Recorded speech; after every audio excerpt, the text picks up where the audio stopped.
A few days ago an article come out, 2 conditions for achieving it. Sudanese advisor rules out removing 3 zeros from the coin. My fingers were crossed and I was hoping they would not remove the zeros. That's step 1, don't remove the zeros. Now, do we want the exchange rate to change? Yeah. Now is the time while the zeros are still on there. I'm not saying that's going to happen, but what I'm saying is if it was ever going to happen the way we wanted it to, now is the time.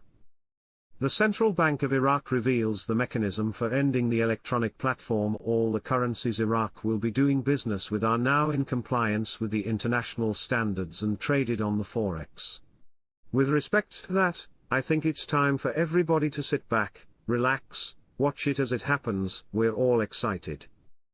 Maintain some groundedness because I believe there's no stopping this at this stage of the game. They have so much they're telling us, it's truly amazing.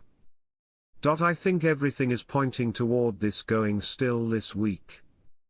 One of the loose ends is the much-needed amendments to the Iraq investment law. They told us in an article that the WTO requested some changes to the law. In this same article, they told that this was the only issue holding Iraq back from full accession. So, what pops out in the recent news?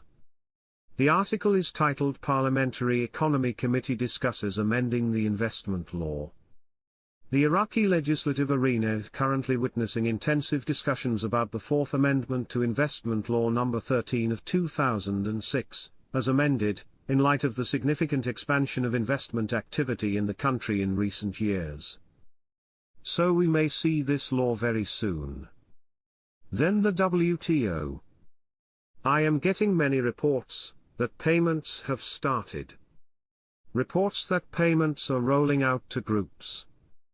But I am staying calm because I have not been able to prove it yet. But I am looking for proof that this is accurate. I am hearing this from many different sources. If this is accurate, in the next day or two you and I should find out when we can go in and exchange our currency, if this is accurate. I am getting blown up with contacts saying they have let things go. I have heard this from a number of sources. Stay calm. I am really trying to stay calm as well. To strengthen economic relations. Reopening of the Swiss embassy in Baghdad. Switzerland reopened its embassy in Iraq after a 33-year hiatus. Article 2 Iraq renews partnership with Swiss global company Roche to enhance therapeutic capabilities. The Iraqi Central Bank announces the results of his visit to New York. A high-ranking delegation negotiated with the U.S. Treasury. There will be another big meeting by the end of this year. They're trying to find stability in the exchange rates. This is not really new. This is what Iraq has been doing recently, focusing on the banking sector because that's a big part of them getting out of the dark ages and start working internationally once again. Is this a step in the right direction? Of course it is. But does this mean they're going to change the exchange rate anytime soon? No. There's no indication either way. At a sensitive moment in the course of relations between Iraq and the United States, members of the U.S. Congress sent a letter to U.S. President Joe Biden, directly and indirectly accusing several Iraqi parties, including parties in the Ministries of Oil and Transport, the Somo Company, and others, including Iraqi militias, of exploiting and smuggling Iraqi oil for the benefit of the Iranian Treasury and the Revolutionary Guard.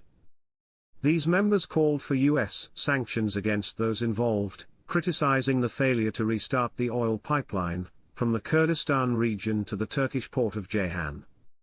In a letter dated September 4, 2024, the 5 members of Congress, Joe Wilson, French Hill, Michael Lawler, Michael Waltz, and Kevin Heim, addressed the U.S. President, saying that Iraqi Oil Minister Hayyan Abdul Ghani will be visiting the United States soon, as reports indicate that the minister and other officials are involved in extensive sanctions evasion on behalf of the regime in Iran. They called on Biden to prevent the Iraqi minister from attending events in the United States until these allegations are investigated and the results are presented to Congress, and that if these violations are verified, U.S. sanctions should be imposed on the individuals and entities involved.